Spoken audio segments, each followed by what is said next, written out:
الرحمن الرحیم نحمده ونصلی علی رسولہ الکریم اما بعد۔ محترم دوستوں اور بزرگوں، آپ جانتے ہیں کہ میں پچھلی کئی مجلسوں سے آپ حضرات کے سامنے یہ بات ذکر کر رہا تھا کہ دوا علاج کے سلسلے میں اسلام نے کیا تعلیم دی، نبی کریم صلی اللہ علیہ وسلم کی احادیث میں اس بارے میں ہم کو کیا تعلیمات ملتی ہیں۔ علماء کے درمیان میں ایک مسئلے میں اختلاف ہوا ہے، اور وہ یہ ہے کہ دوا علاج کرنا توکل کے خلاف ہے یا نہیں۔ ایک آدمی اللہ تعالیٰ کی طرف سے اس پر بیماری آئی، اب وہ اس بیماری کو دور کرنے کے لیے علاج کرتا ہے، دوائی کرتا ہے، تو کیا یہ توکل کے خلاف ہوگا؟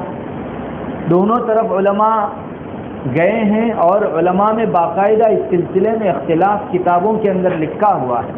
بعض علماء تو فرماتے ہیں کہ جب اللہ نے بیماری دی تو اس پر توکل یہی ہے کہ وہی اچھا کرے گا، انسان کو دوائی نہیں کرنی چاہیے۔ اگر وہ دوائی کر رہا ہے تو یہ توکل کے خلاف ہے۔ لیکن محققین علماء کی دوسری جماعت وہ فرماتی ہے کہ نہیں، سچی بات یہ ہے کہ علاج کرنا توکل کے خلاف نہیں ہے۔ ساری ہی چیزوں میں ہم اسباب اپناتے ہیں، تو اگر دوا علاج میں بھی ہم لوگ اسباب اپنا لیں تو یہ توکل کے خلاف ہرگز نہیں ہوگا۔ اور یہ بڑی پتے کی رائے بھی ہے، کیونکہ ہمارے پچھلے بزرگوں میں سے، اسلاف میں سے بہت سے لوگ وہ تھے جن کو جب بیماری ہوتی تھی ان کو علاج کے لیے کہا جاتا تھا تو وہ منع کرتے تھے کہ نہیں، علاج ہم نہیں کریں گے۔ اور ایسے نیک بزرگان دین سے ایک سے زیادہ واقعات منقول ہے، تو ان کو سامنے رکھ کر بعض لوگوں نے یہ رائے قائم کی، بعض علماء کا یہ کہنا ہوا کہ علاج کرنا توکل کے خلاف ہے، تبھی تو ان بزرگوں نے دوا نہیں کی، ورنہ وہ ضرور دوا کرتے، توکل کے خلاف نہ ہوتا تو۔ لیکن پتے کی بات یہ ہے کہ دوا علاج کرنے کی وجہ سے انسان توکل کے درجے سے نیچے نہیں گر جاتا، وہ توکل کے مقام کے اوپر باقی رہتا ہے۔ اور وجہ اس کی یہ ہے کہ خود نبی کریم صلی اللہ علیہ وسلم نے علاج کرائے ہیں، اور حضرات صحابہ رضوان اللہ تعالی علیہ مجمعین کو موقع بموقع علاج کی تلقین بھی فرمائی۔ الگ الگ موقعوں پر آپ سے احادیث کی کتب میں ایسے کئی ایک واقعات ہیں جس میں کسی صحابی کو کوئی تکلیف ہو گئی تو آپ نے فرمایا تم یہ دوائی کرو۔ پرہیز کے سلسلے میں بھی خود آپ فرماتے تھے کہ یہ مت کھاؤ، یہ چیز کھاؤ۔ مثلا حضرت صہیب رضی اللہ تعالی عنہ، ان کے متعلق آتا ہے کہ ان کو آنکھ میں تکلیف ہو گئی تھی، آشوب چشم ہو گیا تھا، جس کو ہمارے یہاں کہتے ہیں آنکھ آئی تھی، ان کی لال ہو جاتی ہے آنکھ، تو ان کو آشوب چشم ہو گیا تھا۔ ایک مرتبہ وہ کھجور کھا رہے تھے تو نبی کریم صلی اللہ علیہ وسلم نے ان کو فرمایا کہ تم کو آشوب چشم ہے، آنکھ میں تکلیف ہے اور کھجور کھا رہے ہو، چونکہ کھجور گرم ہے، اور یہ آنکھ آنا جو ہوتا ہے، آشوب چشم ہوتا ہے، وہ گرمی کی وجہ سے ہوا کرتا ہے۔ تو آپ صلی اللہ علیہ وسلم نے ان کو فرمایا کہ تم آنکھ میں درد ہونے کے باوجود بھی کھجور کھا رہے ہو۔ تو حضرت صہیب رضی اللہ تعالیٰ عنہ نے مذاق کے طور پر، ہنسی کے طور پر فرمایا کہ یا رسول اللہ، میں تو دوسری اس آنکھ کی طرف سے کھا رہا ہوں جو آنکھ سلامت ہے۔ تو آپ صلی اللہ علیہ وسلم نے بھی تبسم فرمایا ان کے اس جواب کو سن کر۔ مگر محدثین فرماتے ہیں کہ دیکھیے آپ صلی اللہ علیہ وسلم نے بھی بیماری کو بڑھانے والی چیز سے پرہیز کرنے کی تلقین حضرت صہیب رضی اللہ تعالیٰ عنہ کو اس روایت میں فرمائی۔ خود آپ کا اپنا معمول بھی یہی تھا کہ آپ کو تکلیف ہونے کے موقع کے اوپر آپ علاج کراتے تھے۔ بعض روایتوں میں آتا ہے کہ آپ روزانہ رات کو دن میں ایک مرتبہ سرما لگاتے تھے، اور مہینے میں ایک مرتبہ پچنا لگواتے، جو حجامہ کرنا ہوتا ہے، یہ حجامہ رسول اللہ صلی اللہ علیہ وسلم مہینے میں ایک مرتبہ کرواتے تھے، اور سال میں ایک مرتبہ آپ دوائی پیتے تھے، خاص کسی مرض کی دوائی آپ صلی اللہ علیہ وسلم سال میں پیتے تھے۔ معلوم ہوا کہ آپ صلی اللہ علیہ وسلم خود علاج دوا کرتے تھے، تو یہ چیز توکل کے خلاف ہوتی تو سب سے بڑے توکل کرنے والی ذات اس کو کیسے اپنا سکتی تھی؟ اس لیے علماء نے فرمایا ہے کہ علاج دوا کرنا یہ توکل کے خلاف ہرگز نہیں ہے۔ جنگ احد کے موقع پر آپ کو معلوم ہوگا نبی کریم صلی اللہ علیہ وسلم نے حضرات صحابہ کو ایک خاص مقام پر کھڑا کیا تھا کہ یہاں سے ہٹنا مت۔ جب جیت ہو گئی تو وہ صحابہ سمجھے کہ ہمارا موقع ختم ہو گیا، آپ کا ارشاد جیتنے تک تھا، وہ وہاں سے ہٹ گئے، دشمن پیچھے سے آئے اور انہوں نے نبی کریم صلی اللہ علیہ وسلم پر حملے کیے، اور آپ کے اردا گرد بہت سارے صحابہ نے اپنے ہاتھوں پر، اپنے سینے پر، اپنے بدن کے اوپر تیر لیے، بعضوں کے جو ہے پاؤں معطل ہو گئے اور بعضوں کے ہاتھ میں اور پورے بدن کے اندر 70-80 زخم آئے آپ صلی اللہ علیہ وسلم کے اوپر آنے والے تیروں کو روکنے میں۔ اس وقت آپ بھی زخمی ہوئے تھے، بعض تیر آپ صلی اللہ علیہ وسلم کو جنگ احد میں لگے ہیں، تو اس کی وجہ سے جو زخم آیا تھا نبی کریم صلی اللہ علیہ وسلم نے خود اس کا علاج فرمایا، چنانچہ بعض روایتوں کے مطابق وہاں جو چٹائی تھی اس چٹائی کو جلایا گیا اور جلا کر آپ نے اس زخم کے اوپر چٹائی کی وہ راکھ اور چٹائی کا وہ برادہ رکھا، تو معلوم ہوا کہ خود علاج آپ صلی اللہ علیہ وسلم نے بھی کیا ہے۔ غزوہ خندق کے موقع کے اوپر ایک صحابی کو ہاتھ میں چوڑائی کے اندر نیزہ لگا، کسی شخص نے خنجر نیزہ مارا تو چوڑائی کے اندر خنجر لگا تھا، تو آپ صلی اللہ علیہ وسلم نے ان کو داغ لگوانے کی تلقین فرمائی تھی کہ داغ لگوا لو، خون بند ہو جاوے اور یہ تمہارا مرض اچھا ہو جائے۔ معلوم ہوا کہ خود نبی کریم صلی اللہ علیہ وسلم علاج فرماتے تھے اور دوسرے حضرات کو بھی تلقین فرماتے تھے کہ تم علاج کرو۔ اگر یہ چیز توکل کے خلاف ہوتی تو نبوت کے منصب سے کبھی کسی دوسرے کو حکم نہیں کیا جا سکتا۔ آپ نے فرمایا اور آپ رئیس المتوکلین ہیں، سب سے بڑے توکل کرنے والوں کے سردار، آپ کا توکل کس کا ہوگا؟ تو آپ ہی خود علاج فرماتے تھے اور صحابہ کو بھی فرمایا کرتے تھے۔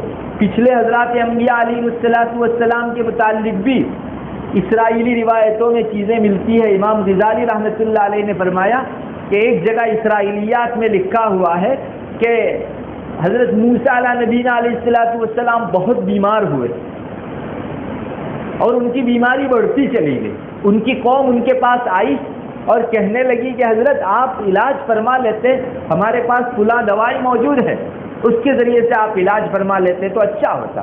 تو حضرت موسیٰ علیہ نبینا علیہ السلام نے فرمایا کہ نہیں، اللہ ہی مجھ کو اچھا کرے گا، میں دوائی کرانے والا نہیں ہوں، اس نے بیماری دی وہ اچھا کرے گا۔ انبیاء کا توکل بہت اونچے درجے کا ہوا کرتا ہے۔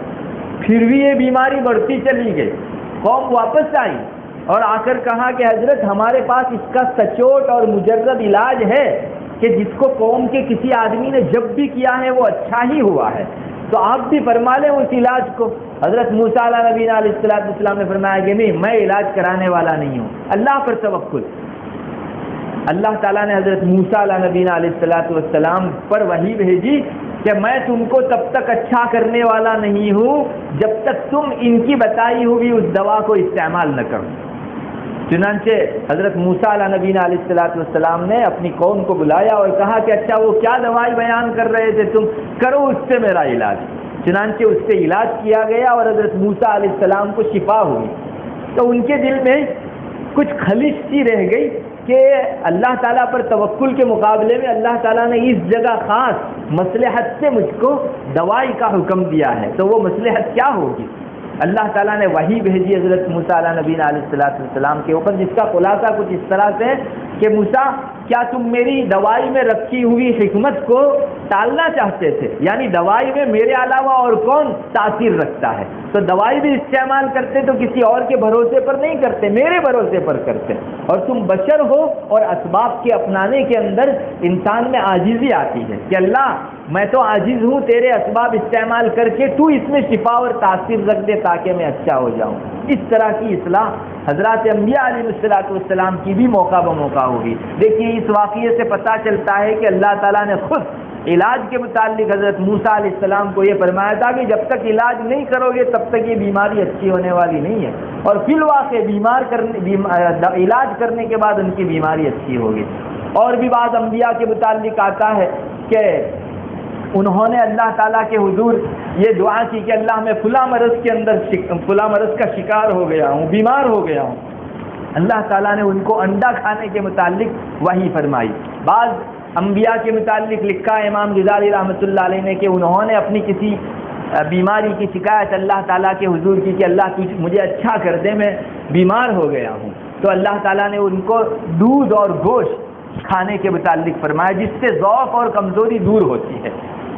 یہ بھی واقعہ لکھا ہے کہ پچھلے زمانے میں کسی نبی کی قوم کے اندر جب بھی بچے پیدا ہوتے تو بہت بدنما پیدا ہوتے، خوبصورتی تو نہیں ہوتی، بدنمائی ہوتی ان کے چہروں کے اندر، چہرے برابر نہیں جو ہے ان کے کھلتے تھے. تو انہوں نے اللہ تعالیٰ کے حضور دعا کی کہ اللہ اس بیماری کو رفع فرما دے. تو اللہ تعالیٰ کی طرف سے یہ وحی آئی کہ جب حاملہ عورت جس کے پیٹ میں بچہ ہے وہ تیسرے اور چوتھے مہینے کے اندر آوے تو ان 2 مہینوں میں ان کو بیہی کا پھل، سفرجل جس کو عربی میں کہا جاتا ہے، وہ کھلایا جائے. چنانچہ اس کو کھلانے کے بعد پھر وہ بچوں کی شکایت دور ہو گئی، ان کے چہروں کی بدنمائی ختم ہو گئی. اور یہ تیسرے اور چوتھے مہینے میں کھلانے کی حکمت یہ ہے کہ یہی وہ مہینے ہیں جس میں اللہ تعالیٰ بچے کی شکل و صورت بناتا ہے. اسی موقع پر علاج کیا جائے تو وہ بیماری ختم ہو سکتی ہے. بہرحال ایسے کئی ایک واقعات پچھلے انبیاء علیہ السلام کے بھی لکھے ہیں کہ دوا استعمال کرنے کا خود اللہ تعالیٰ نے انہیں حکم فرمایا تھا.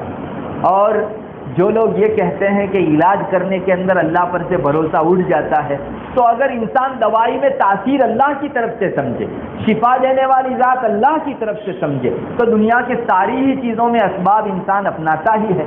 امام غزالی رحمۃ اللہ علیہ فرماتے ہیں کہ جن دواؤں سے اچھا ہونے کی بات بالکل پکی ہے، جیسے ایک انسان خود اپنے متعلق اس سے پہلے جب بھی مرض ہوتا تھا اس دوا کو استعمال کر کے اچھا ہی ہوا ہے، اور معاشرے اور سماج میں بھی جس کو بیماری ہوئی اس کو یہ دوائی دی گئی اچھی ہو جاتی ہے. تو ایسی دوائیوں کے متعلق جس کو قطعی دوائی کہا جاتا ہے اس کو استعمال کرنا تو ایسا ہی ہے جیسے کسی کا گھر جلنے لگے اور ہم اس پر پانی ڈالیں. گھر جلنے کے موقع پر پوری دنیا پانی ڈالتی ہے، اور یہاں کوئی آدمی یہ نہیں کہتا کہ یہ توکل کے خلاف ہے. ویسے ان دوائیوں کو استعمال کرنا اور برے عقائد سے بچتے ہوئے استعمال کرنا اس کی اجازت ہے اور گنجائش ہے. بلکہ علماء نے اپنی کتاب کے اندر بڑی تحقیق کے بعد ایک جملہ لکھا ہے. وہ فرماتے ہیں خلاصہ یہ ہے کہ انسان اگر اللہ پر توکل رکھتے ہوئے برائیوں سے بچتے ہوئے علاج کرے تو یہ مستحب ہے. علاج کا مقام فقہی روح سے اس کا حکم مستحب ہونے کا ہے، چونکہ نبی کریم صلی اللہ علیہ وسلم خود بار بار علاج فرما چکے ہیں. اور توکل کی بات ہے تو توکل کہتے ہی اس کو ہے اسباب اختیار کر کے بھروسہ اللہ پر رکھنا. اس کو توکل نہیں کہا جاتا کہ آدمی اسباب اختیار نہ کرے، مثلا شادی نہ کر کے یہ امید رکھے کہ مجھے اولاد ہو، تو یہ چیز نہیں ہونے والی ہے. دنیا دار الاسباب ہے، اس لیے اسباب اختیار کر کے بھروسہ اللہ پر رکھنا اس کو کہا جاتا ہے توکل. ایک مرتبہ حضرت عمر رضی اللہ تعالیٰ عنہ کسی جگہ سے گزر رہے تھے تو وہاں چند لوگ بیٹھے ہوئے تھے اور کچھ قرآن مجید پڑھ رہے تھے. تو حضرت عمر نے اپنے ساتھیوں سے پوچھا کہ یہ کون لوگ ہیں؟ تو کہنے لگے کہ یہ ہم المتوکلون، یہ لوگ توکل رکھنے والے لوگ ہیں، اللہ تعالیٰ پر توکل رکھتے ہیں، کچھ کام وام نہیں کرتے، پڑھتے ہی رہتے ہیں اور کہیں سے اللہ تعالیٰ ان کو رزق پہنچاتا ہے. تو حضرت عمر رضی اللہ تعالیٰ نے فرمایا لا بل ہم المتأکلون، یہ تو پیٹو لوگ ہیں. یعنی توکل اس چیز کا نام نہیں ہے کہ کوئی سبب اختیار نہ کرو اور بیٹھے رہو، ارے سبب اختیار کر کے بھروسہ اللہ پر رکھو. پھر حضرت عمر رضی اللہ تعالیٰ نے ایک بات ارشاد فرمائی، توکل تو یہ ہے کہ آپ زمین میں بیج بو اور پھر اللہ کے حوالے کر دو کہ اللہ اس میں سے پودا ہوگا. یہ توکل نہیں ہے کہ بیج بوئے بغیر ہم یہ امید رکھیں کہ پوری فصل تیار ہو جائے. دیکھیے حضرت یعقوب علیہ نبینا علیہ السلام نے اپنے بیٹوں کو روانہ کیا تھا مصر. وہ خاص مخصوص واقعہ ہے، ایک آپ سب حضرات جانتے ہی ہیں. حضرت یوسف علیہ نبینا علیہ السلام کا قصہ ہمیں پڑھنا چاہیے. اردو میں بھی اب تو آ گیا ہے قرآن جس کو سب سے بہترین قصہ کہتا ہے، جس میں ہمارے لیے بہت سارے سبق بھی ہیں، ان کو پڑھنا چاہیے. اس میں ایک ٹکڑا یہ بھی آتا ہے حضرت یعقوب علیہ نبینا علیہ السلام نے اپنے بیٹوں کو روانہ کیا کہ جاؤ ابھی قحط پڑا ہوا ہے، مصر کا بادشاہ سب کو غلہ اور اناج دیتا ہے، تم وہاں جاؤ. تو بھائیوں نے کہا کہ ہم ایک چھوٹے ہمارے بھائی بنیامین کو بھی لے جائیں گے. یہ حضرت یوسف علیہ السلام کے سگے بھائی تھے بنیامین، ماں بھی ایک اور والد بھی ایک. تو ایک مرتبہ حضرت یوسف علیہ السلام کو کھو چکنے کی وجہ سے حضرت یعقوب علیہ نبینا علیہ السلام کا دل تھوڑا سا مان نہیں رہا تھا. دوسرے بچوں نے بہت زیادہ ان کو منت سماجت کی کہ بھیجیے، انشاءاللہ ہم حفاظت کر کے واپس لائیں گے۔ تو حضرت یعقوب علیہ السلام نے اس وقت فرمایا کہ تم قسم کھا کر ہم کو بتاؤ کہ میرے بیٹے کو ضائع کر کے نہیں آؤ گے۔ اس وقت سب نے قسم کھائی اور حضرت یعقوب علیہ نبینا علیہ السلام کو اطمینان ہوا۔ پھر انہوں نے ایک بات تلقین فرمائی، انہوں نے کہا یا بنی ادخلوا یا بنی ادخلوا من باب واحد وادخلوا لا تدخلوا من باب واحد وادخلوا من ابواب متفرقہ۔ یہ کہا تھا کہ مصر میں جاؤ شہر کے اندر تو الگ الگ دروازوں سے جانا، ایک دروازے سے سب لوگ ساتھ میں مت گھسنا۔ وما اغنی عنکم من اللہ من شیء ان الحکم الا للہ علیہ توکل۔ حضرت یعقوب علیہ السلام نے فرمایا تھا سب الگ الگ دروازوں سے جاؤ، دیکھو تم کو جو ہونے والا ہے وہ ہو کر رہے گا، میں کام آنے والا نہیں ہوں تم پر، اللہ ہی کا حکم چلتا ہے۔ پھر فرمایا علیہ توکلت، میرا توکل اللہ پر ہے۔ پہلے اسباب اختیار کروایا گیا کہ یہ کام کرنا، اس کے بعد توکل کیا۔ تو حضرات انبیاء علیہ السلام کا بھی ان کی بھی شان یہی تھی کہ وہ پہلے اسباب اختیار کرنے کی تلقین کرتے، پھر بھروسہ اللہ پر رکھتے، ورنہ یوں بھی کہہ سکتے تھے کہ تم جہاں سے بھی جاؤ اللہ تعالیٰ پر توکل ہے، وہ تم کو بچاوے گا۔ نہیں، الگ الگ دروازوں سے جانا تاکہ کسی کو تمہارے متعلق شک نہ ہو۔ بہرحال دوا علاج کرنا یہ توکل کے خلاف نہیں ہے، بلکہ ساری خرابیوں سے پر رہ کر اگر کوئی آدمی علاج کراتا ہے تو اس کا حکم مستحب ہونے کا ہے۔ اللہ تبارک و تعالی ہم سب کو ان چیزوں پر عمل کی توفیق مرحمت۔